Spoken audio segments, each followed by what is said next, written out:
a gray alien walks in the room and starts talking, am I going to punch it? Probably.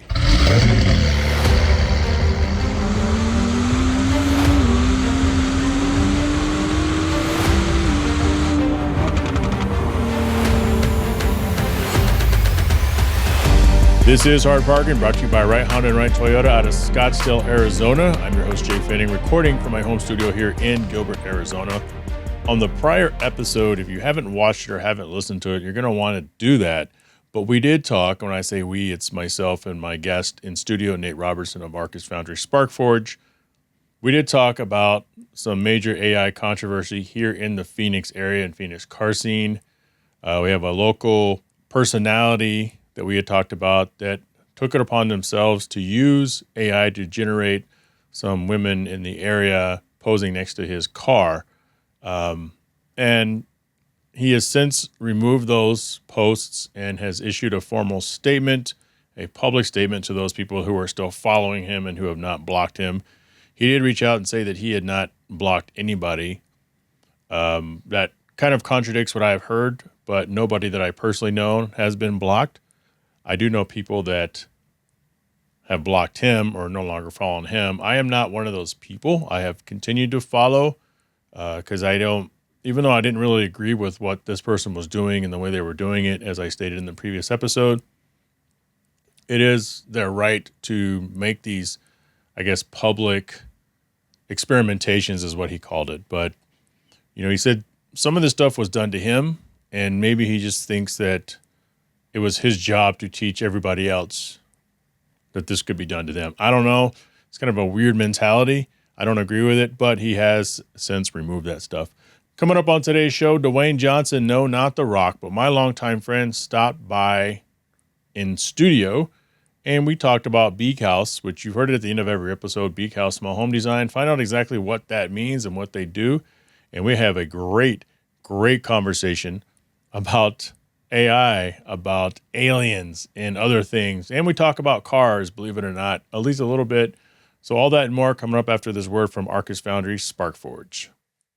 If you run a business and you're tired of juggling tools, chasing logins, and constantly feeling like the tech side of things is heavier than it should be, this might hit close to home. That tech fatigue usually shows up as an outdated website, reviews slipping through the cracks, missed calls when you're busy, or social media that's always on the back burner. Most business owners know something's off, but fixing it feels like a bigger project than they have time for. SparkForge exists to take that weight off. It handles the tech behind the scenes, helps clean up how your business shows up online, makes sure calls and messages don't get mixed, keeps reviews from slipping through the cracks, and wrangles social marketing so you don't disappear for weeks. If you're curious, there's a short discovery session, and it comes with 90 days free to actually see if it makes things easier. No pitch, no pressure, just a real conversation about what's working, what's broken, and what you can simplify. So head over to getsparkforge.ai/hardparking to get started.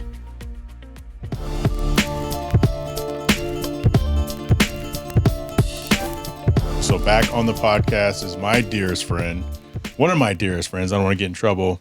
Right. But he knows a lot of my dirty secrets in life. Dwayne Johnson of Beag Haus, Small Home Design, and other stuff. But you are back on the pod. It's been a while. First time on video. Yeah. Last time I think I was here was Monterey Car Week. Yep. Recap afterwards. Still an amazing trip. Obviously, it was one of those trips that, you know, we just made it. We're just those type of people that you could drop us off in the middle of Texas. We're going to have a good time. You know what I mean? So. Yeah. I think that was the last time I've been. Did they release the Type S that time? Yeah. Yeah, that was it. That's the last time because they hooked us up with like awesome parking. Yep. Yeah. Unreal parking. Yeah. And that's the most videos I've taken. And the last time I think I've been to Monterey. So it's a good trip. Let's get the boring stuff out of the way. How's Beag Haus going? Good. 10 years this year. And, I thought COVID was like, okay, we're kind of going to slow down, and complete opposite. Everybody in Chicago and New York wanted to move to Traverse City. And fortunately, we were one of the premier kind of home builders up there, designers up there. And so we picked up a lot of clients through COVID. And then from the strength of those projects and photos and photography, we've just been promoting, and so it's going pretty good. We probably do 10 to 15 houses a year, and so as a secondary job, is not my primary job. I mean, that's great. That's all I need. So tell people what it is, because I mentioned it obviously in the closing of every episode, and people are like, what does that even mean? So Beag is Norwegian for small. And so, Okay. yeah, so that's where that kind of weird word came from. But it all started a couple of friends that I grew up with. We do like an annual fly fishing trip. So we went out to Salt Lake City and Park City, and we stayed at a smaller Airbnb, one, because the prices are crazy out there. But it was a well-designed kind of small house. It had some unique features to it. And my business partner, who's also an architect, said, he's like, dude, we can do this. And so we kind of committed while we were there sitting on the couch. There was a home show in Traverse City. And so in a couple of weeks, and I said, why don't we just do this? I'm going to pay the $150, get us in there. It'll force us to kind of put some stuff together. So we designed a bunch of boards and models and went to the show and talked to a lot of people, and everybody was excited about it, and sold nothing. We got a bunch of, yeah, man, I got 500 acres. This would be great. And I'm like, all right, cool. Give us a call. And never got a call. But that weekend, we went to a coffee shop in the morning, and we had these posters made up that had our company on it and kind of the little mission statement.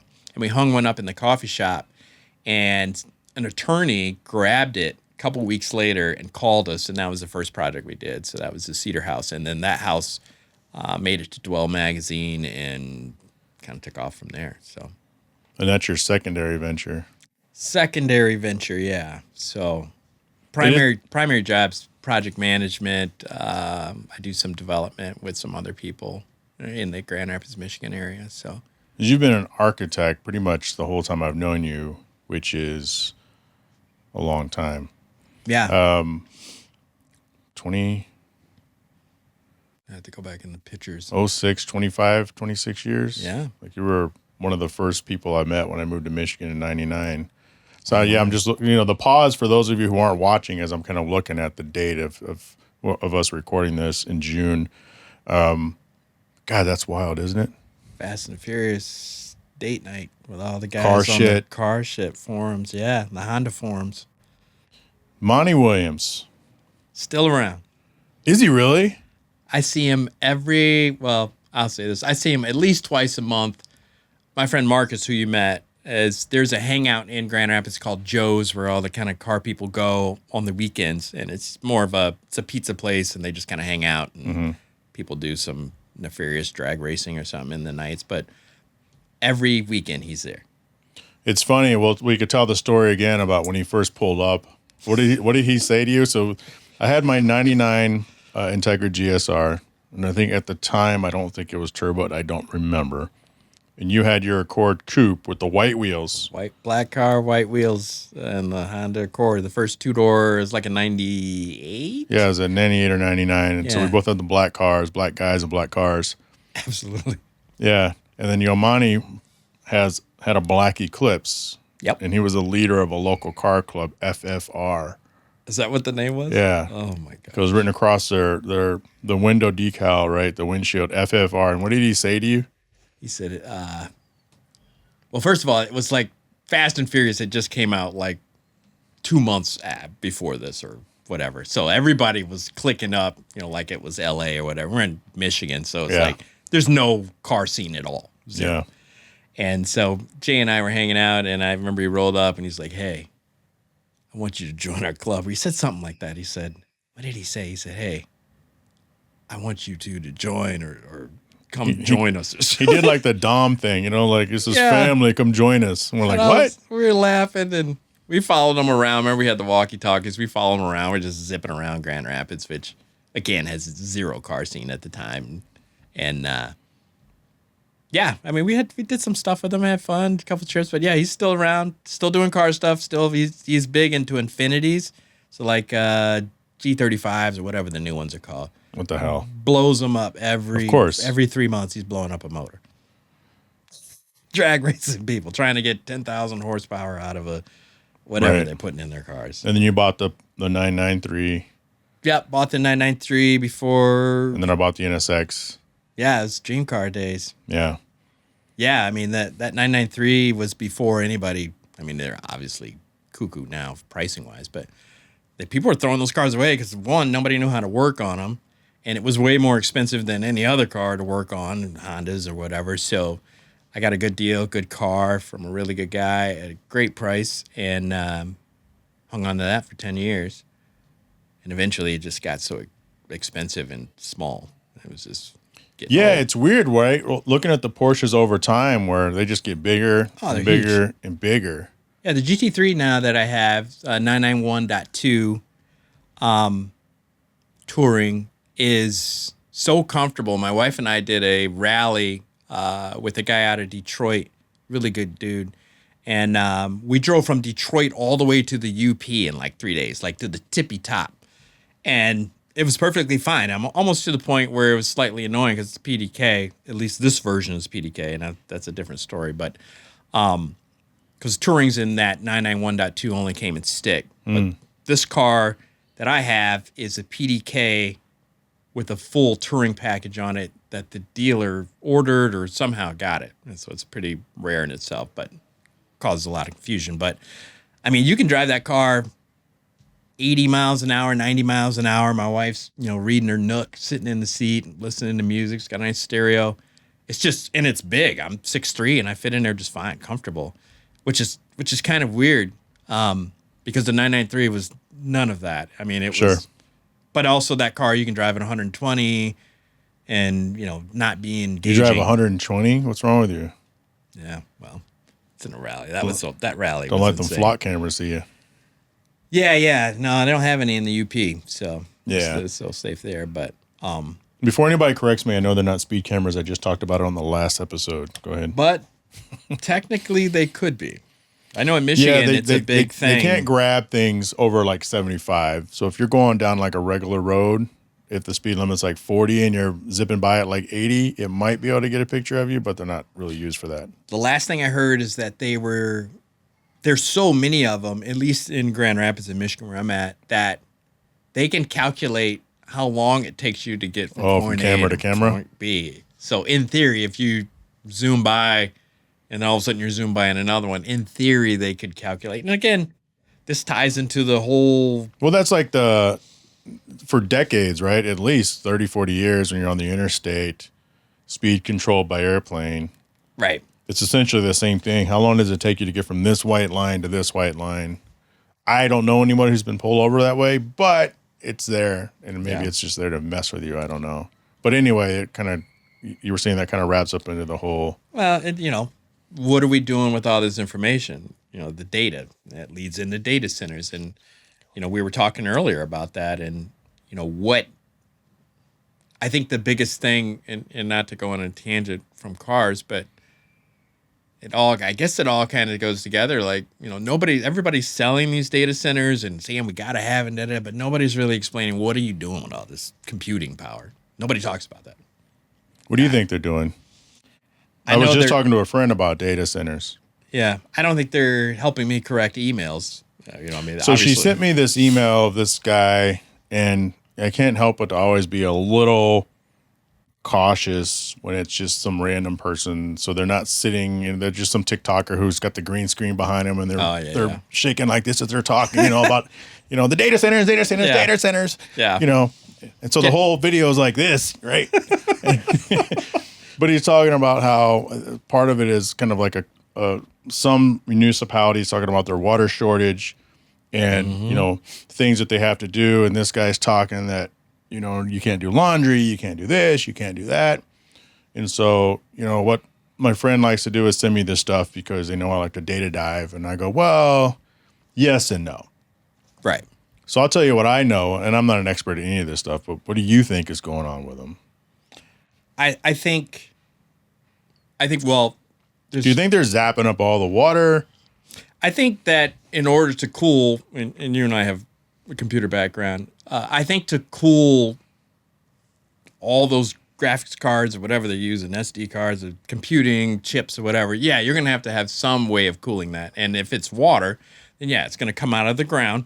It's not going to come out of an 8-inch water main that's out in the street, like I would do a subdivision or something like that. So the amount of water that's required, clean water, can't be gray water, has to come from somewhere. And I think a lot of times, if they're putting them out in rural areas, the infrastructure is not there to obviously supply that. So I think the biggest challenge is if you dig a well and you go down, and this has happened in places overseas in the deserts and dry areas, that you can potentially take enough water out to lower the groundwater level. So if, let's say, you're a neighbor that lives a half a mile down the road, and your well is to 400 feet, and you're getting 75 pounds of water pressure, 200 or whatever, and then all of a sudden a data center moves in, and they dig a well, and it's 10 times the size, and they start sucking all the groundwater. Well, there's potential for your water pressure to go down, which affects your groundwater, which means that either you need to dig deeper, or you're just going to have lower pressure, or the municipality is going to have to come in and put one of those goofy water towers in, to supplement that. And so I think what we're seeing is a big push for data centers, but we're not fully understanding the amount of utilities, whether it's electric or water, that's required to power these things. And then the flip side of that is you're not explaining to me what you're doing with it. For every data center that pops up, and all you hear about is, what do you use AI for? Efficiency, people are losing jobs, and I don't hear anybody saying, hey, you know what? We figured out how to cure cancer because this AI did da-da-da. We're not getting any of those type of gifts to humanity from this new technology. All we're getting is the efficiency, which technically is people losing jobs, and more people are making profit. So from somebody that is not on the ownership side of a business, it's hard to sell them that. Right. Or if it's going to affect your groundwater, it's a hard sell. But if you said, hey, we're trying to eradicate diseases and cancer and all this stuff, and that's what we're doing with these data centers. Do you think that would matter, though? Do you think that would matter? I think it would be an easier sell to the people that are, there's a lot of people, I think, that are protesting and pushing back against data centers because, like you said, they have limited, they watch a TikTok, and that's their level of information. They're going to take your groundwater, your kids aren't going to have a job, and, other people, rich people are going to get richer. So if I have a warehouse with 10,000 people working and I get AI involved and all of a sudden I have 12, there's a lot of displaced jobs. So that's the hard sell for the middle class, so-called middle class, what's left of it. And the upper middle class, which usually are people managing that lower middle class, that their job's going to go away too. So that median to high income person that might be managing 35 people, now all of a sudden AI takes it down to 3. Well, guess what? I don't need you either. So it's not just the people that are physically doing things that the Tesla robots are going to take over, but it's a lot of middle management people that are the bread and butter of buying things and paying for groceries and going on vacation and all this stuff. So nobody's really talking about how when we get all this AI and all this efficiency and all this stuff, there's going to be a lot of people that make money from it. There's a lot of people that just aren't going to buy your products either. So I know we're racing against China and we don't want China to have it first, but at the end of the day, if I have to choose between paying rent, gas for my car, and food, you're not getting the G.I. Joe with the Kung Fu grip. Sorry. Christmas is canceled, all that. Did you see that NVIDIA, I believe, is the company offering around new data center areas, projected data center areas for people to kind of house their own little mini generator? Oh, yeah. And, I don't know, pay them, $27,000, $30,000 a year to have that. Yeah, hanging off the side of their house. Yeah. I saw that. And that's interesting because they sold it as like, hey, we'll pay your electric bill. And, we'll hang this little node off the side of your house and then we'll pay for your internet. And it's like, that's cool. But at the end of the day, what if I just built a computer and did that myself? Like, again, like I said, I mean, there's only so many people that are using AI up to its potential now. So what's the advantage for me for hanging this thing off the side of my house besides, you're paying my rent?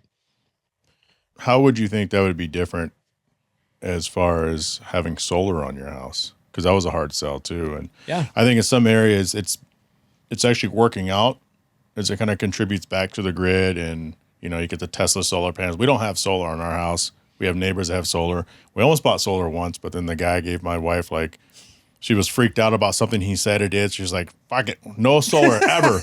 I go, well, it's probably a good idea at some point, especially in this region of the country. Especially out here. Just because some guy came out here and freaked you out doesn't mean that solar is bad. Yeah. But how do you think that would be different, if at all, from the proposition of solar?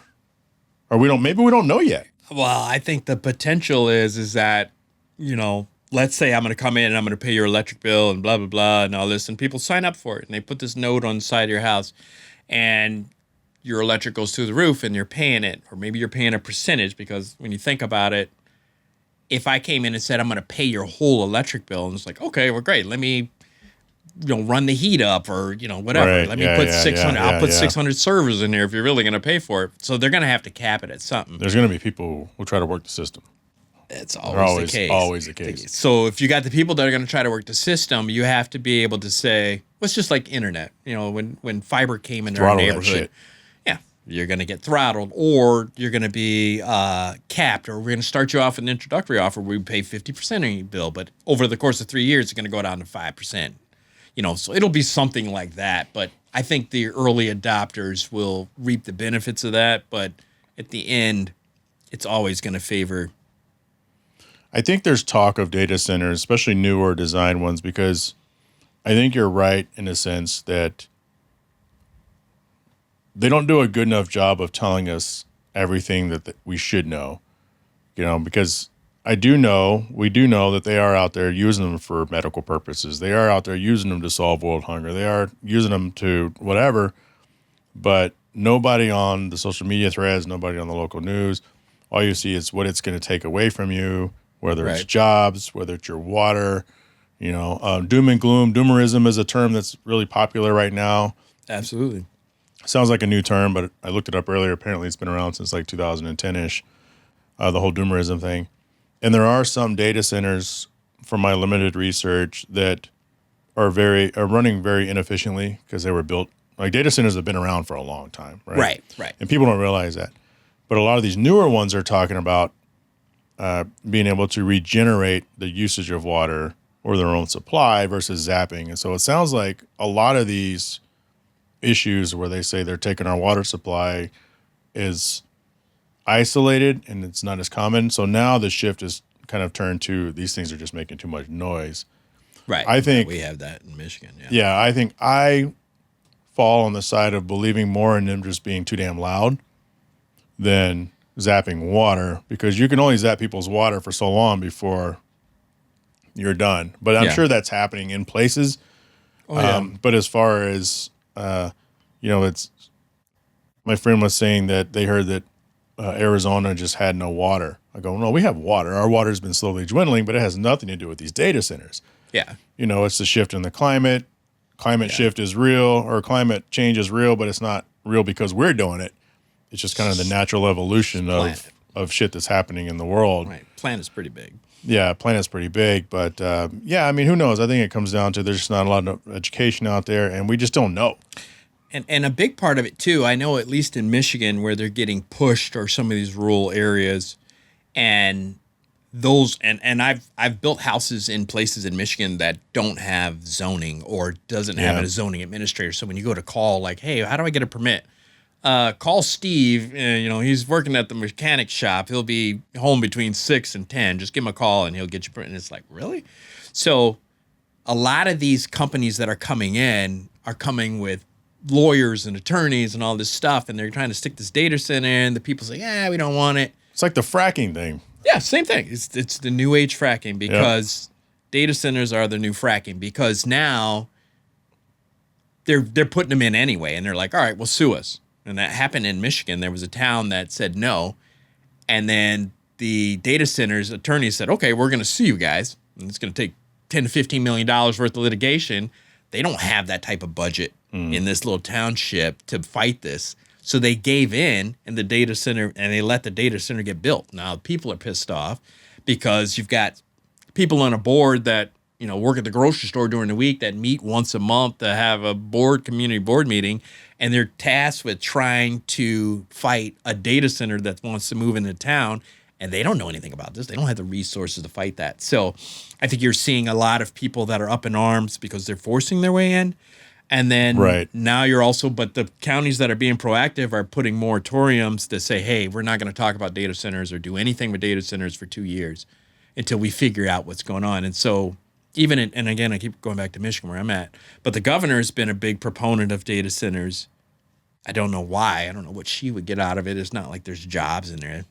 Yeah. So somebody's getting kickbacks. Yeah. Somebody's got to get paid. I mean, federal kickbacks. Yeah. So funding. So, but yeah, it's hard to fight a monster like that coming in the neighborhood. And then when you do get them in there, you're starting to see, like you said earlier, the noise or the pollution, or they're skirting permits, or we're giving them tax breaks, which makes no sense. Give a $1 billion company that's going to put a data center and tax break to build a building. And then all of a sudden they're skirting the permits, or the EPA is not getting involved because they're doing pollution. Or in Elon's case, there was a show I was watching where they were talking about one of the data centers, had something to do with Elon, or maybe they're just blaming him, but they had put temporary power centers in. Mm-hmm. So they didn't build like ground mounted generators. They brought them in on semis. And because they did that, the noise pollution and there's a bunch of permits they got around to say this is temporary power, but the temporary power permit it didn't have an end date. So they're just running this whole data center on temporary. Yes. So they're running this, and then of course it's got exhaust and all this stuff. So there's a lot of, unfortunately, negative information, and also the data center people are not doing a very good job at promoting these things as something that is going to benefit mankind outside of people are going to get rich and then people are going to lose jobs. But I think a lot of people are finding out now, and you're starting to see that, as news articles come out, that this AI is not everything it's cracked up to be. People don't realize you got to pay tokens and all this stuff that have a cost. So you're not replacing a human with 3 AI agents that are free. These agents have to pay for this computing power, and it's usually costing more than the human that it replaced. And so now ownership is pushing back on some of these things, but they're still trying to ram it down your throat. So you think the data centers are for compute, or do you think they're for storage only? Because my understanding of them is we do need them for compute, and it's kind of the same pushback that if we were allowed, and this is the other side of it, right? I'm not pushing for them or against them, but the other side of it is if we let these people who get out there and they boycott without having any idea what they're boycotting, we wouldn't even have the internet today. Right. There's a lot of stuff we wouldn't have. There's a lot of stuff we wouldn't have. And so subdivisions, all types of stuff. They don't want anything. NIMBYs. Yeah, and I forgot how my friend Nathan put it in the last episode. Oh, the paint rollers. He said the painters union boycotted paint rollers at first. Because of the efficiency of it? Because of the painters, yeah. And I work in an industry where we used to have transcriptionists. I mean, you were there when I first got my job at Metro Health Hospital in Grand Rapids in 2008. We had transcriptionists, and what they would do is they would listen to what the radiologist would say on a phone, and they would type it out.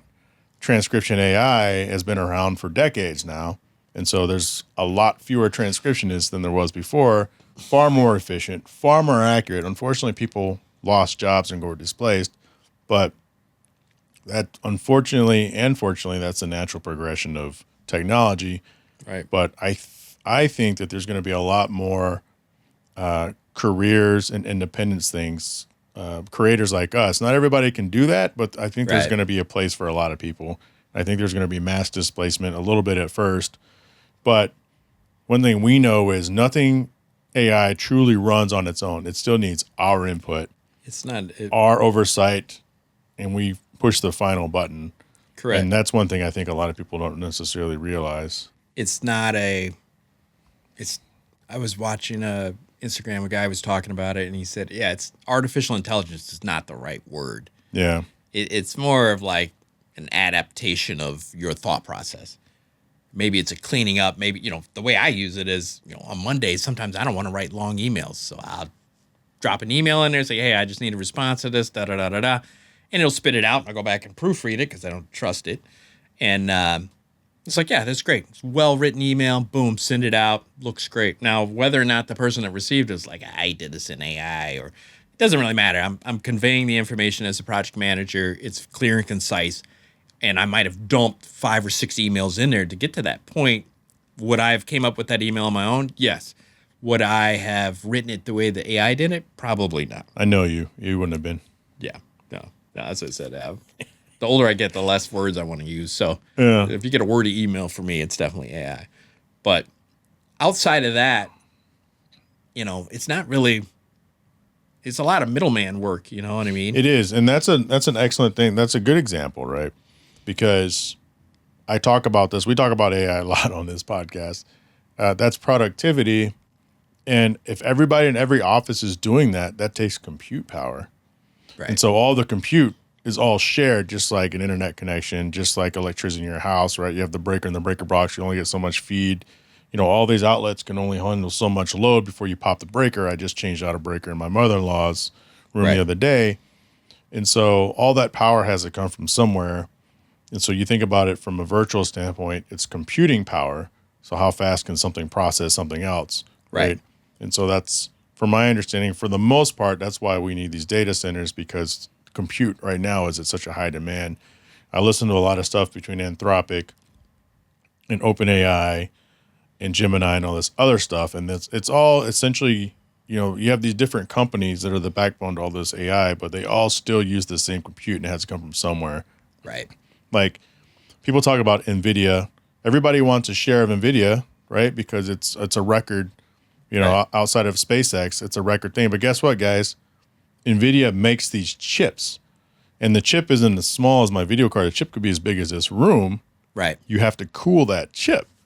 So you want to invest in NVIDIA, and you want to make all this money for your stocks and your retirement, but at the same time, you want to get out there and you want to boycott what NVIDIA is making for better compute, for better efficiency. So it's like this weird thing, and there's no right or wrong, but I understand that people are scared. People aren't as educated, or maybe we're not getting as much information as we need. But it's human nature. It's human nature to boycott, unfortunately, whether you're paid to do it or you really feel that way. And a lot of it, sometimes I'll think, like, what if this technology came out in the 80s? It would be huge. But in the 80s, we didn't have the infrastructure to create fear like we do now. So social media, it doesn't. I mean, if I was trying to be an influencer and I had a lot of people and I just wanted to put out some weird, the aliens are coming or whatever, you can push that agenda pretty hard now, especially if you have money behind you. You can buy influencers, you can buy people and have it showing up on your feed and all this stuff. Back in the 80s, you didn't have that. So if you were to talk about AI, where do you think people are getting their information in the 80s? Word of mouth, friends, and we trusted the news, newspapers and news. Yep. But it was seems silly knowing what we know now. Yeah, it's a sad thing. Because, do you watch the news now? I don't watch the news. I watch news clips, knowing that it could be skewed. Yeah. My mother-in-law, she watches Telemundo or whatever the station down there is. And I've even noticed in their coverage, even though it's in Spanish, where they kind of skew. I'm like, yeah. But you already know, it's like, they think we're crazy. Every news network is in the pocket of somebody. Because it's ran by people with agendas. Yeah. And people who can be paid. Don't run this story, run this story. Right. And when you think about affiliates and Murdoch News Media or whatever, if he owns 70% of the news, he wakes up one day and is like, you know what? I don't like Cheerios. Let's put something out there that the grain is messed up. I mean, it's not that hard to do. And then you got a bunch of people now all of a sudden kind of lending into that. I think you're getting... Well, it's like the food pyramid, right? Yeah. That's a whole. They said thing. Did Rogan? Do they say on Rogan that General Mills created the food pyramid? Yeah, based on it wasn't a science. Stuff. No, it wasn't a scientist. It was a fucking company that makes shit. It's always been. Humans have always been the ultimate product. Yep. I mean, and so whether we were less aware of it in the 80s growing up and the cartoons and all this stuff and the food and all this stuff now. As we get into, it's so easy now to get just the food in general. Like, when we had a Whole Foods move into our town, And we're like, oh, Whole Foods, all the food's good. And then I guarantee there's people there that did not want Whole Foods there. Oh, yeah. Yeah, they thought I was going to drive the local farmers out. And that's just like, you can still buy your food at farm stuff. But when you go to Whole Foods, it's like, okay, I'm aware that it's owned by Amazon. And I'm aware that... We got one coming in right up the street. I'm excited. Yeah, it's good stuff. I mean, I like the I'm excited for their breakfast buffet or whatever. I used to have that before 2020, man. But it's like... You still have to read the labels. Like, I mean, I have to look for genetically modified. If, when you get into your 50s, you start caring about what you're eating a little more. Maybe you do as a young person, but definitely not hitting the Taco Bell up anymore. But, even that, when you start looking into, oh, I like this little bunny brand or whatever, and then you realize the parent company is Pepsi, and you're like, oh, shit, Right. Oh, damn, I can't eat these because they probably got aspartame in them or whatever. So it's just... It's getting harder and harder to, it just forces you right back into, I guess I better go to the farmer and get where I knew he grew his stuff. But, yeah, it's just... Full of pesticides or pests. Yeah. Pick your poison. Yeah. It's getting to the point now, at least for me, as a person that has the ability to do research into things, and I'm sure you feel the same way. You can only dig... It used to be you could dig 10 feet before you found like, oh, geez, this is genetically modified corn and these chips. Now it's just like one scoop of dirt and you're already finding stuff. So it's like, oh, this is owned by General Mills, which is owned by this company that now does this. And then you decide what do you want to do with that information. That's what I said. It's almost like you're getting to the point now where you don't want to look for certain things. Yeah. Do you replace every piece of plastic in your house with glass? Or do you just... We've been doing that. I got glasses at the house. We don't do water Are you bottles. judging us because we have plastic? That's a plastic canister. I'm saying I take my microplastics, just like anybody else. I mean, even these aluminum cans are lined with plastic on the inside. Yeah, that's what I'm saying. So, I mean, it's like... I think you get to a point where if you start digging below the surface... You just kind of want to stop because it seems like everything's against you kind of being here in a and you don't want to be the crazy person in the group. Or you don't want it to steal your joy either. Especially if you're in a situation where you have the ability to do things. I mean, you have grandkids, so it's like it's hard to look at them and just be like, nah, you guys are so fucked. I have a 19-year-old. So I have the Yuka app. You have that app? Oh yeah, we use it too to scan the food. 90% of it is. And it's like 0 out of 100, yeah, right? So I was going through and I was scanning everything. I went through and scanned everything in the pantry, everything in the fridge, and I'm like, oh, you bought that at Angry Joe's, what I call it, Trader Joe's? You think it's healthy, huh? Terrible, man. That shit got a 1 out of 100. Really? I'm like, yeah, it's terrible.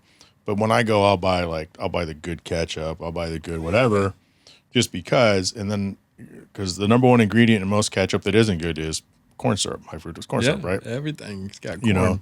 It's got corn syrup in it, but I've tried to push that on my wife. I've tried to push that on my daughter, and they're like, "Oh, that's messed up," but they keep doing it. Next day, right? So we grew up in the age of Flamin' Hot Cheetos. Yeah, and I used to tear those up, and I could still tear them up, but we just never buy them anymore.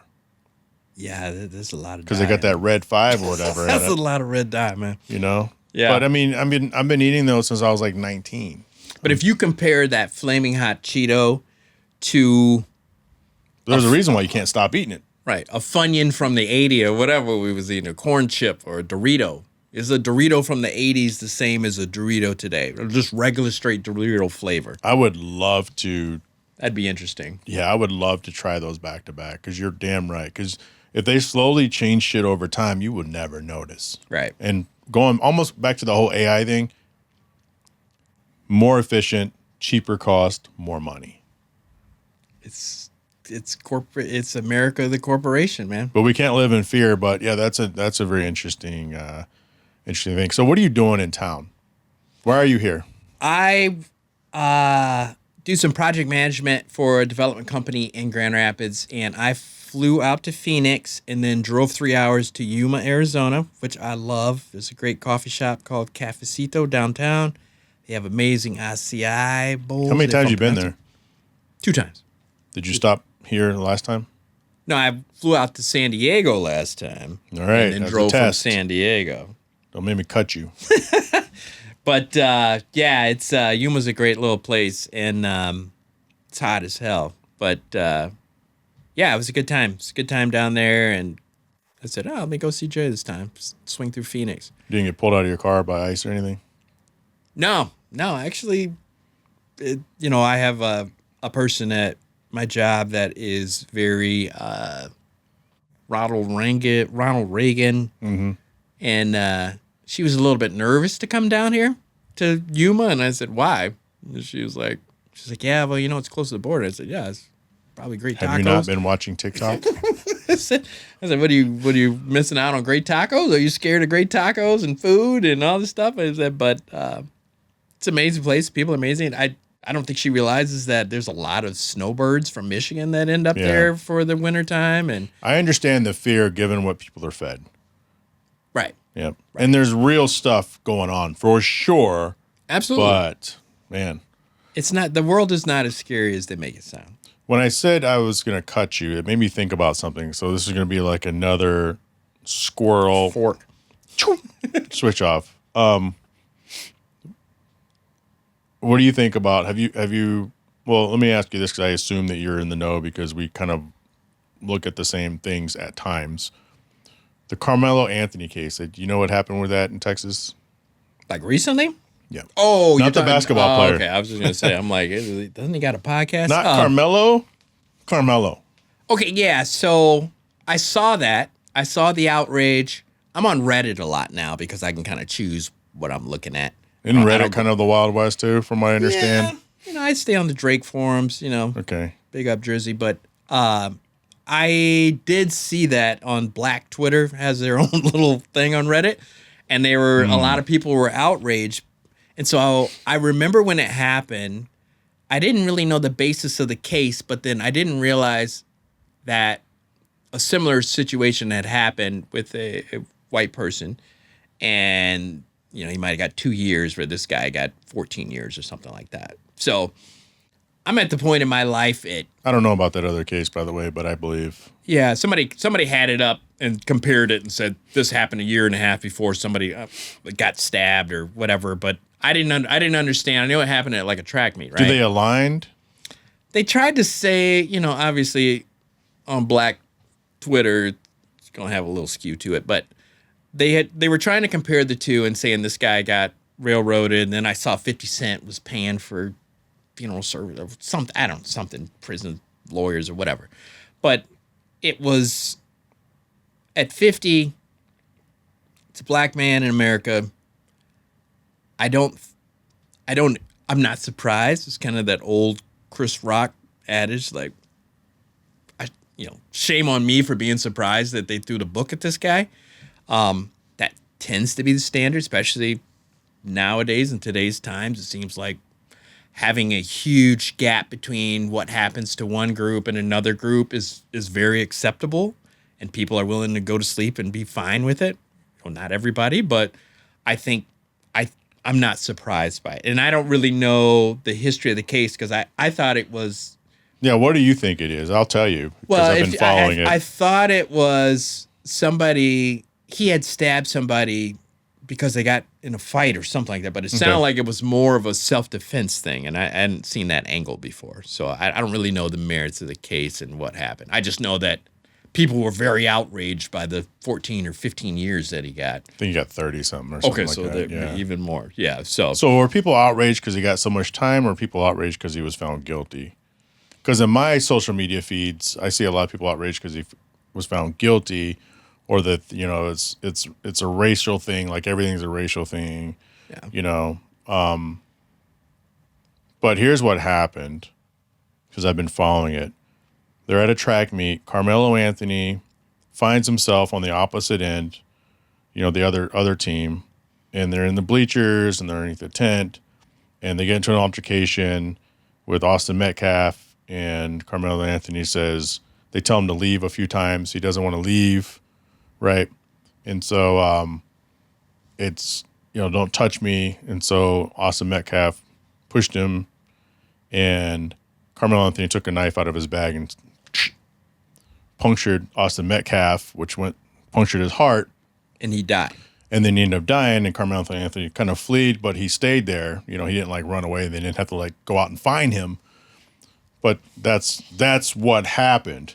Now, when the police first showed up, he said, it wasn't alleged, I did it. Like, I did it. Yeah, he admitted. And it's on video, he did it. Yeah. So for that to have happened, it's basically, if you touch me, I'm going to kill you. So he got touched. Yeah. Stabbed, punctured. Yeah, I did it. So then, in knowing that, what does that change? A little bit, if anything, if nothing. Unfortunately, we just don't get the benefit of the doubt. We just don't. I mean, it's on video with witnesses. They could have jumped him. Well, that was what the defense was.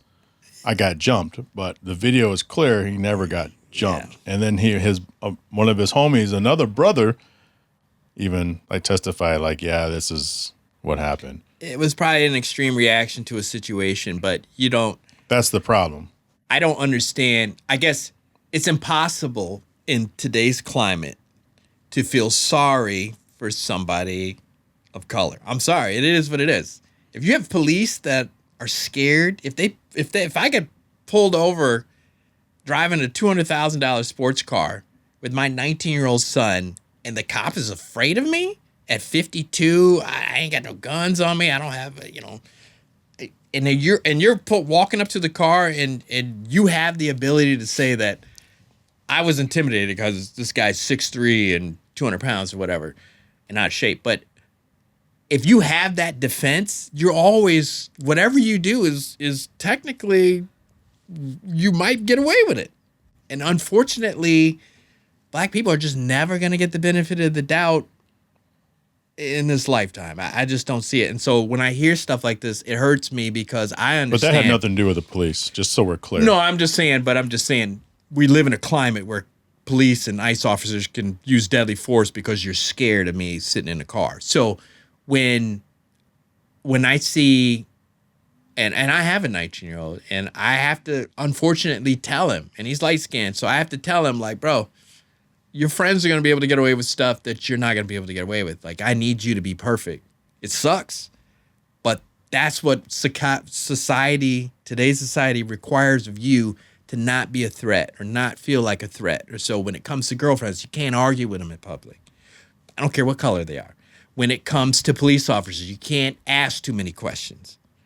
When it comes to getting in fights, unfortunately, I need you to run. Unless you're to the point where your back's up against the wall and you have to defend yourself and something like that happens. But it can't be, somebody pushed me or tried to take my shoes. You can't use deadly force in that situation. I feel the same way. I'm a gun owner. And unless somebody runs up in my house and does something, I don't really, there might be a little hesitation if I could shoot somebody in my living room. I don't know. I'm gonna have to go through a lot more to explain it than the average person would. I'll say that. But given that situation, because I don't know what this other thing that supposedly happened. Yeah. Well, I'm not going to say supposedly. It obviously some other situation that happened a year and a half because someone presented it as evidence. Right. And I don't know what was missing from that or if everything was the same. I think they were trying to say that in a similar situation, somebody who was white was able to use the self-defense.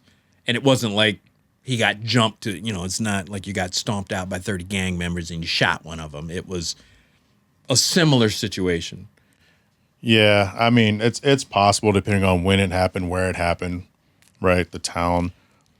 I think it's hard for people to get to that point where they're saying, well, if this was a white kid who touched a black kid, or if a black kid touched the white kid and the white kid pulled a knife out of his gym bag, opened it up and stabbed him in the chest for that, then he would be okay. I just don't think that would ever happen in today's world. I think that the majority of the jury, with witnesses and videos, I think still the majority of the jury, the people that are in the jury, the average American, I'll say, walking around in America would look at it and be like, well, maybe the guy was bigger than. They'll find a reason to say he was probably scared. It's just an easier defense to say if you're scared and you do something out of fear, then it's okay. But as a black person, I'm not allowed to be in that same situation. I can't fear two white guys or a cop or whatever, you know what I mean? Like, and it's unfortunate that divide is there. Because we've seen examples of that over and over. Historically, that's always been the case. Rodney King or whatever you want to historically pull up. No, Rodney King. Rodney was speeding, but you keep. He still deserved to get his ass beat. That's an extreme of. But I'm just saying. Well, I'm not worried about the police. Yeah, me either. I'm not either. I have to give them the benefit of the doubt. Like I would assume they would give me the benefit of the doubt. But I also know you. If you get pulled over, you gave the example, but they're not walking up worried about what you're going to do to them because you present yourself a certain way. Now you can get pulled over by an asshole cop. Right. Been there, done that. I'll give you a prime example. I got pulled over. Don't let it be a black cop. I got pulled over with my cousin Tay's son in the car, and my friend Marcus and some other people with some expensive cars were getting on the highway at like 9:00 at night, and they took off, and there was like 5 of us, and I was in the back. I don't drive that fast, so I pulled out. We got on the highway. I got over to at like 75, 80, and a police officer almost ran to the back of me. Like he must have been waiting, and he was chasing the other cars that were in front of me, my friends. So I immediately pulled over. And so I, do the standard 10 and 2, keep my hand on there, roll the window down. You do what Brendan did, just stick your hands out? Yeah. And so I'm sitting there, and he comes up to the car quickly. He's like, hey, thanks for not fleeing, license and registration. And I'm like, so I give him my stuff, and I'm like, did he say thanks for not fleeing? Like, do you think I was going to run? Or, so I was like, it's interesting. He ended up giving me 5 over. A yellow belly swamp runner. Yeah, exactly. So he ended up giving me 5 over, and it was fine. But, the fact that he said, thanks for not fleeing, I'm thinking to myself, like. Well, he thought you were them. Right. Well, I was with the group. Yeah. But that, to me, meant that he thought they were all fleeing. Yeah. In actuality, we were just driving down the road, even thinking about police pulling up on it behind us. But yeah. So, yeah, I mean, I'm always respectful. I'm not presenting myself in a threatening manner, and I'm not going to get into a piss conversation with a police officer about anything. And it's unfortunate to try to explain that to your child that, just because your friends are yelling at cops, you can't do that, So, but that's surviving. I mean, that's all we do.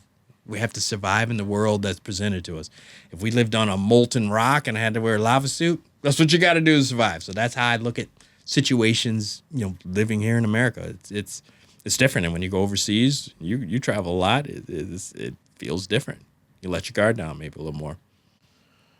Unless you're in Paris with a Rolex or something. But. If I'm in Paris with a Rolex, it's probably going to be in a dream.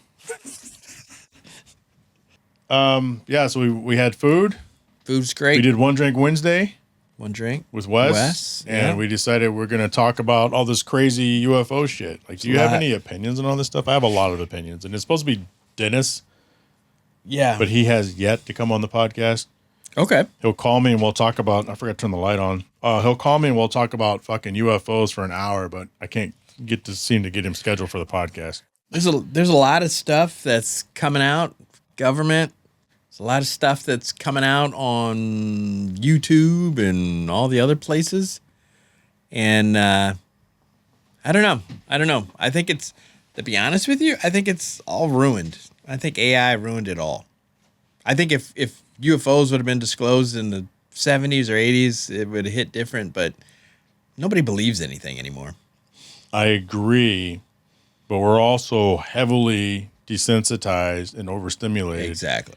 And earlier you had mentioned, we had talked about how people got their news, right? True, yeah. So it's through magazines and the news. I mean, there's a reason why Orson Welles' War of the Worlds worked so well. Everybody was terrified because they thought it was real. Literally ready to commit suicide. Radio broadcast.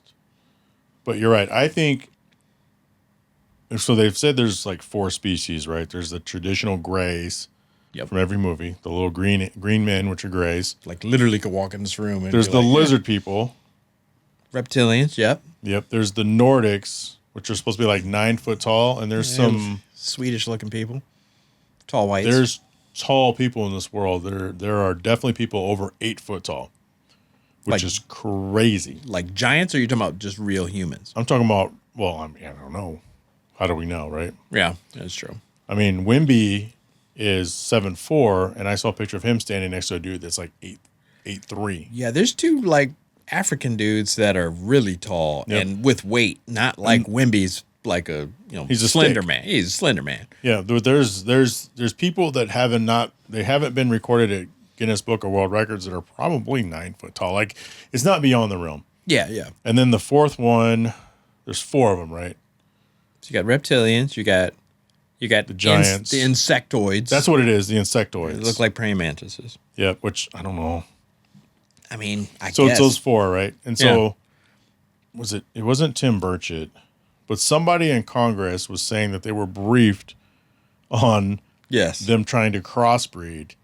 And it's funny because when you take a look at some of our high intelligent people that look kind of awkward and weird, like the Zuckerbergs of the world, right? Who looks like Data from Star Trek. It makes you wonder. Elon Musk's of the world, like people have such high intelligence. It makes you wonder. Like, I don't know. What I would say to all that, because I used to watch the Y-Files. Yeah, I watch Y-Files. I don't watch it, but it's not because I don't like it. You don't like the fish? Oh, I had Hecklefish. I used to wear shirts of Hecklefish. He's funny as shit.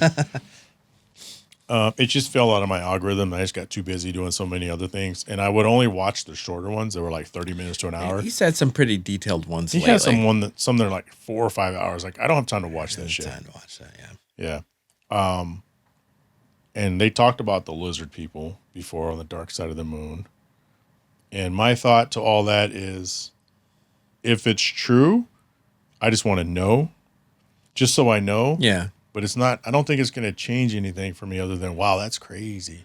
Yeah. I mean, it's kind of like, I take a lot of that stuff. And even you look at the information that the U.S. government's showing black and white images of UAPs and all this stuff.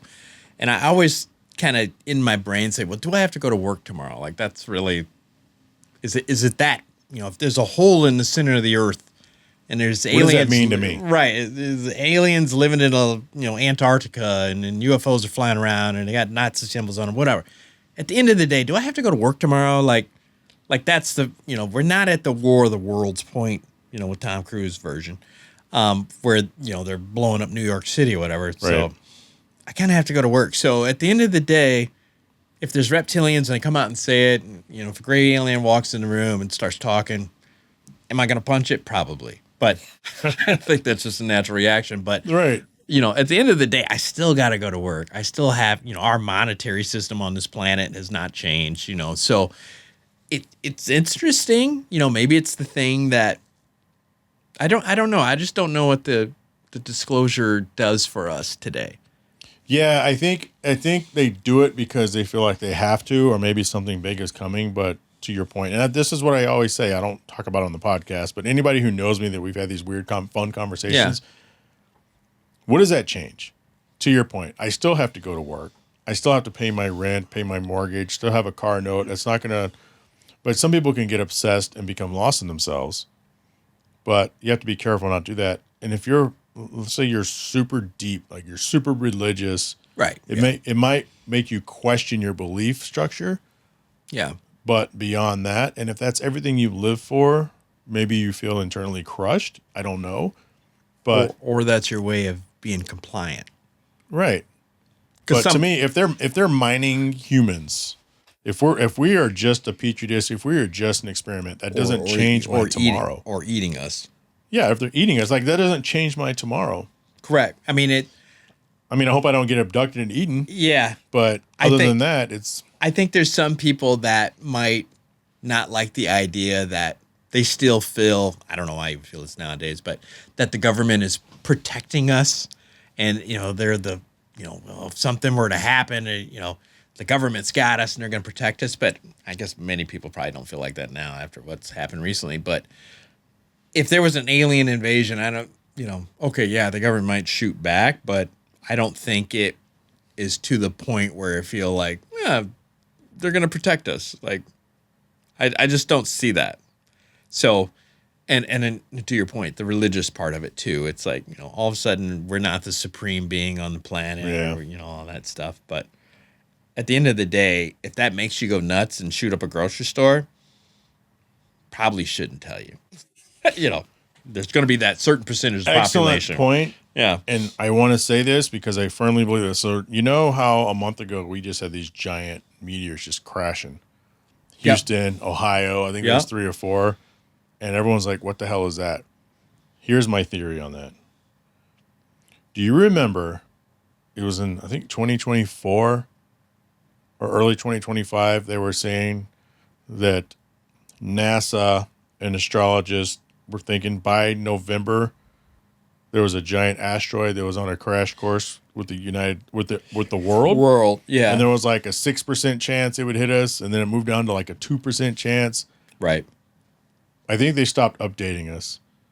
Because what happens if you tell people can't handle information. Oh, absolutely not. And so I kind of, not to be a bootlicker, which is a terrible term, but I kind of understand the control aspect when you have to sit back, and it's a really dark conversation to have, right? It's like if you had to take out this person, but it would save this many millions of people, would you do it? I will say, yeah, they do it all the time. Yeah, they do it all the time. They're like, well, Right. you're morally corrupt. Well, then I'm going to hell morally corrupt. But to me, life is valuable, but one versus many. So I say that to say that you have to make those tough decisions when you're in the position to make those decisions. And people have to go to the grave with those decisions or that information, or they disappear, right? Right. And so coincidence isn't a thing, right? So you can't tell us that we're about to die because Correct. everybody will lose their shit. And then what happens if the meteorite misses? Right. You can't put all that back. You can't in the put bottle. it back in. Yeah, you can't put it back in the tube. It's People like aren't going back to work. these movies, like Greenland, right? Yeah. You seen that movie? I've seen enough of it to understand the where concept. everybody has to go to this secret place, and only the people who are selected are allowed to go, and everybody else that fuck with you. That sounds like every other I day. posted a story the other day where there's a rumor that the best of the best have this underground whatever. I'm like, yeah, they probably do. Oh, I guarantee you they do. I'm not on the list. I can't Nobody's worry about contacted me either. it. Yeah, you haven't been contacted either. I haven't got an email or anything. All I can do at that time, you can either go to the point and be angry and die there, or you can spend the rest of your time with your family and friends. Right. Yeah. And it is what it is. Yeah, I think there's a lot of people that think that's true now. I mean, what are you hearing on the news? Even if you just brush up against the news, all these billionaires are building their own bunkers and private da-da-da-das. And it's like, okay, if Mark Zuckerberg called me and said, hey, shit's going down tomorrow. You want to come to the bunker and live there for the next 300 years? I'm not sure if I'm going to go. Can I Not bring sure. my family? Right. I mean, who are you going to bring? I mean, Yeah. what are we? I mean, I feel bad, but yeah, you're right. Because I don't know if I want to live without them. Correct. It's a funny thing, but I used to say back before I met Yvette, back before we got married, had kids, now grandkids, like having grandkids has kind of changed my viewpoints on some things. Yeah. Or I used to always say, I don't want to get old and senile. I said, Yvette, if I get old, just tell me to look at the flowers, which is a Walking Dead reference, Gotcha. Yeah. Look at the flowers and why she kills me, right? Puts me out of my misery. But now it's like, all right, I don't mind getting old because those things running around downstairs right now, eventually, Right. But I used to say that if I had an opportunity to go in outer space, see another planet, see a space cafe like Star Wars, right? Right. Some intergalactical thing where all these different beings are Meeting together. together. If it meant that I could never come back, would I go? And I would always say absolutely. Now the reality is, because when you die, you would die at least knowing, right? Yeah. The reality is, sure, you would miss Earth. You would miss your friends. But one thing we've learned through evolution of just people, you can go to a beautiful planet, you'll be dead in like a week.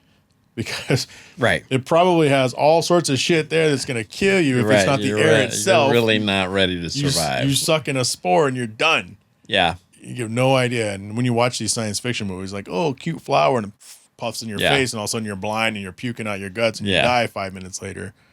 That's probably the reality out there somewhere.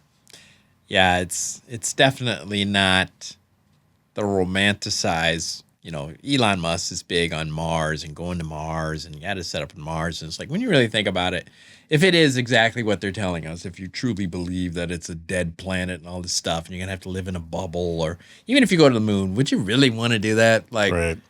I mean, what would you have to bring with you to, right. Including family, phone call, video call, whatever. Okay. But I'm living in this bubble on the moon. I'm eating whatever food they can give me. Like, would you want to live in Antarctica? No. No, absolutely Would you like not. to visit Antarctica? Sure. I don't want to live on this planet without the internet, so I can't imagine going anywhere else. But yeah, it's interesting that we're having these type of conversations, because the reality is that it's getting closer to being reality and possible. And I think there's a lot of people, based on today's somewhat lonely society and social media and all that, that would definitely go. I think if you did a game show where you said, hey, we're going to get 50 people to line up to go, you would have no problem finding people that would actually go. And that's interesting, because I like you said, as I get older, I definitely wouldn't, It is an interesting thing to think about, and they would somehow find a way to make money with it. Well, so it would become a reality show on the moon. Exactly. Or Love Mars, Island on the moon. Yeah, Love Island on the moon. But imagine watching these people just go crazy. Like, it's a weird thing, right? I mean, it's fun to think about, because it's weird and different. Like, what would you do? What would you do if, like, I don't know, to your point, if I open the door and there's an insectoid or whatever they're called, I would probably kick it in the teeth. That would definitely get jumped. Yeah. For sure. Like a little gray alien might get a little chance. I might try to. Have you seen Get Out? No, not Get Out. I'm sorry. Have you seen Nope? Oh, yeah. Yeah. All right. So I watched Nope, and I actually had no idea what it was about. I don't remember watching trailers or nothing. And I'm glad. What did you think? I actually liked it a lot. When you figured out the ending, yeah. No, I think I liked it more because I didn't know anything about it. But there's a scene early on where, what's his face? I forgot his name right now. Our main character, he's in the horse barn, and those kids are dressed up as aliens, and they're fucking with him. And you thought it was an alien movie for a second, like, oh shit, here we go. And as soon as the one came down, the first thing he did is he jumped and punched it. Yeah, that's what I would do. Yeah, I think that's. I would just bam. I think there's probably a bunch of aliens that are getting the shit kicked out of them at first contact. In some alley in New York City. And it just doesn't make it to the news. But yeah. So there was a guy when we were in Seattle last weekend, and we were at a club. I told you we went to an 80s thing, Nightwave. Shout out to Nightwave. Great music, great 80s band. But he was walking around, and he looked a lot like a synthetic, like an android from Aliens. He was super pale. He kind of looked like the first one. He looked like he was maybe like a former bouncer or something, but he was super pale. He was kind of ripped. He was older looking, had a weird nose. He was super weird, and everybody noticed him. Everybody in my group noticed him. We're like, dude, what's up with that dude? Yeah. And he's drinking some weird drink. It doesn't have it. You could tell it wasn't alcohol, and he just kept like walking around the place all night. Now he could have been a co-owner. I don't know, a silent owner, because nobody talked to him all night, and he talked to nobody. But he's super pale and weird looking. And I had a thought when I was looking at him, and Alex said, that dude's an alien. I go, dude, I was thinking the same fucking thing. He could be a crossbreed gray. Like, that was a weird looking dude. And there's probably people like that walking around who might actually be. I know I sound crazy. Well, I don't think it's that crazy. I mean, how weird would you have to look? With all the varieties of super humans. Weird and stringy, like a Raggedy Ann doll, like a Raggedy Andy. Like, he was just not. That'd be a good test to see how weird you would have to look to really stand out. Now, It's not even the look, too. It's like everything about this guy. Well, when we went to New York for the first time, I was with my family, and we were in Manhattan and walking around and just grabbing stuff to eat and going to Times Square and doing all that stuff. The majority of people are walking around looking at their phones with headphones. Like, I'm talking full-size headphones. Some Dre's? Yeah, like completely oblivious to what's going on, almost to the point where they're walking into you. And I'm like... That's where you taught Zeke to never do that, right? Yeah. I tell him, I said I'm going to pay him to recognize people's shoes and what they're wearing and all that stuff. So he stayed off his phone all weekend. But it's like, it's unfortunate, but you have to... I was like, you're going to be the man that's going to have to be the sentinel in your relationship. So you might as well learn now. Put your phone down when you go to a new city and be able to walk around and look at people in the face and say, hey, what's that guy doing? And why is the trash can tipped upside down? And who's this lurking behind this? Like, that's going to be your job, bro. Your wife is not going to do that. Your girlfriend's not going to do that. It's going to be you. And if you're not doing it, guess what? You're going to get robbed or jumped or beat or walk into a manhole. Right. Yeah. It's too much shit going on. That manhole shit's weird too. The girl who walked in a manhole, or the people that wasn't came the out first the manhole. one, but it's not only the woman who opened her Mercedes and walked into a manhole and died, but the people coming out of manholes. And that's happening around the world too. It wasn't just New York City. Yeah, New York had their own little cuckoo thing where they had the guys coming out. And there's a guy that I follow on, it pops up on YouTube. I watch a lot of aliens and Bigfoot and all that stuff, so I'm always getting random stuff.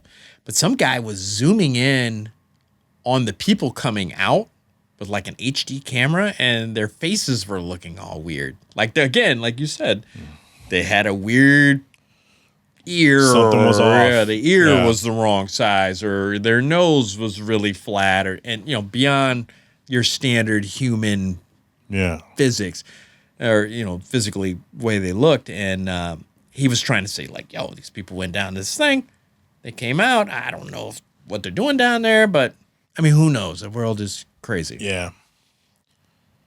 Well, that's crazy, dude. Yeah, but that's just all. I mean, I think, like I said, I think if we find out that it's real, it's. I wouldn't say it's exonerating or it's validating, but I mean, like, oh, I always thought that. Yeah. Now I know. But again, I think in the age of AI that we're in now, that comes. No one's gonna believe it. That's what I said. Yeah, you have to see it. You have to physically be there. So we went from when we were growing up that if you heard something, you always had to fact check it as best you could. And then the internet came, and it's like, okay, not only do you have to fact check, you need 3 sources or 4 sources. You can't just go to one page and that's it. So now I got to find it on 3. So you're kind of double checking the news. But now in the AI world, I mean, it's almost to the point where it's like, I'm not going to say I don't care, but unless I physically have to interact with it. Yeah. I mean, there's AI stuff that we see now that, I mean, if it's not obvious. A lot of shit now isn't. Yeah. What are we, a year into AI really truly being open to the public? Well, it's like we're designers. We're creators. We have a trained eye. To look through. There's still shit. You know me, I'm an illustrator by trade, right? Right. So I focus in on these crazy details that nobody ever notices. And even then, I'll watch a video. I'm like, oh. Later on, I'll find out it was AI. I'm like, fuck. Yeah, right. I mean, so here's the thing that's kind of on another tangent. So these are all squirrels, right? What are they doing in Hollywood right now? When's the last time you saw an advertisement for a movie? What are these? I don't see them on TV, but no one watches TV. Everyone watches streaming. So now all the movies stuff I see is on X. I see movie trailers. I see movie trailers on X all the time. That's the only reason why I know that stuff's coming out. But are movies really getting made anymore, or are these people just waiting in line to sell their likeness to an AI bot where I can, stick you all over the place? Like Cabby. Yeah, exactly. That Senegal dude, Cabby. Yeah. He sold his shit for like $1 billion. Yeah, and then you can use them wherever you want. I can use them. I mean, we're not that far from having those interactive actors as part of a Photoshop pack. You know what I mean? For some reason, Will Smith, I'm not Will Smith, by the way. For some reason, Will Smith has been used all throughout AI to kind of show the progress of AI. Will Smith eating spaghetti. Eating spaghetti, yes. And the latest iterations.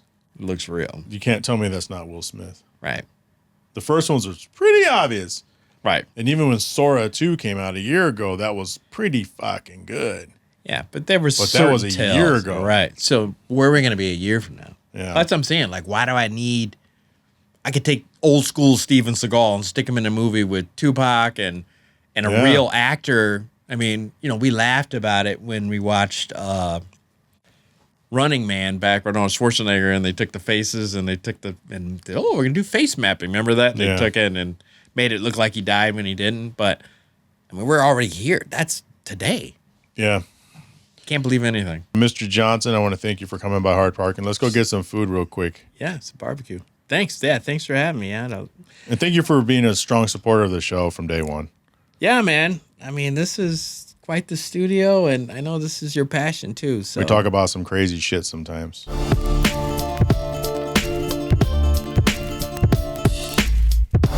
Hope you guys enjoyed that conversation with my dear friend Dwayne Not the Rock Johnson. You know, gosh, we've been friends for a long time, and we've told this story before on the podcast, but I know many of you have not been with this podcast that long. But we actually met, and this is a joke, right? How did you guys meet? We met online through car forums. Car forums used to be a huge deal. They're not nearly as big of a deal anymore as they used to be, but I think it was a HondaAcura.net or HondaAcura.com. And we met up, and that's when we went and watched Fast and Furious together. So pretty crazy. As I said, he was one of my first really good friends that I met when I moved to Grand Rapids, Michigan in the fall of 1999. He's also one of the original founders of One Auto. Yes, he was one of the original three. He has since moved on, obviously. But, you know, having friends like that for so long, and, you know, I would imagine anything I'm going to do, he's going to support, which is great. That's true friendship. And, you know, you guys support just by watching the show. But, you know, where do you fall on some of the stuff we talked about? Where do you fall on Karmelo Anthony? You know, where do you fall on the rumored 4 different types of extraterrestrials that could be very well walking among us? Do you think we're alone in the galaxy? I think it's a fun thing to talk about. You can't go crazy obsessing over it, because at the end of the day, what does it change, right? What does it change? Does it change how you approach your next day? It might. But to what end? You know, what's the end game for you if you decide that your entire world has been thrown upside down? If an insectoid comes up to you and says, "Hey man, can I borrow a cigarette?" Like, what are you going to do? Or is that just another crazy story that you have in your notched in your belt buckle, whatever, however they say it, notched in your belt for the rest of your life? We can't obsess over stuff we can't control. Some things we can control, some things we just can't. But nevertheless, it's always fun to have a conversation like that with him. I have a few other friends like that where we can just sit there and talk about stuff that people would think we were otherwise crazy for. You know, he's also one of my old school fishing buddies, and you guys know what that means if you've listened to the podcast long enough. With that being said, I want to thank Right Honda, Right Toyota, Arcus Foundry, AutoCannon, officially licensed Honda and Acura Gear for being the 4 big show sponsors year after year after year. Also want to thank our Patreon business supporters, Koya Automotive out of Winter Garden, Florida, Automotive Specialty Tool out of Owings Mills, Maryland, The Shaping Success Treasure Valley out of Boise, Idaho, the Lucky Break Sports Breakers out of Caledonia, Michigan, and of course, Beag Haus Small Home Design out of Ashburn, Virginia, and Traverse City, Michigan. Want to become one of those type of sponsors? Go to patreon.com/Hard Parking Podcast and sign up to be a business supporter. $10 a month gets you a shout out that will always be a part of the podcast. If you want to be a regular supporter, you can also join from the same link. People like Mark Stolman, Catherine Cox, Eddie Ramos, Richard Graves, Byron Jones, Drew Bunkley, Bo Jung, Alice Gamina, Andre Mullins. Thank you guys for your support. Want to email the show, questions, comments, or concerns, info@hardparking.com. I promise I will check that email more often. I checked it the other day and realized someone emailed me a month and a half ago. I usually just get junk mail. So for that, I apologize, but that's how you reach me. Follow the show at Hard Parking Pod on Instagram. You can follow my personal page at Jhae Pfenning. Otherwise, I will talk to you all next week. Shut up!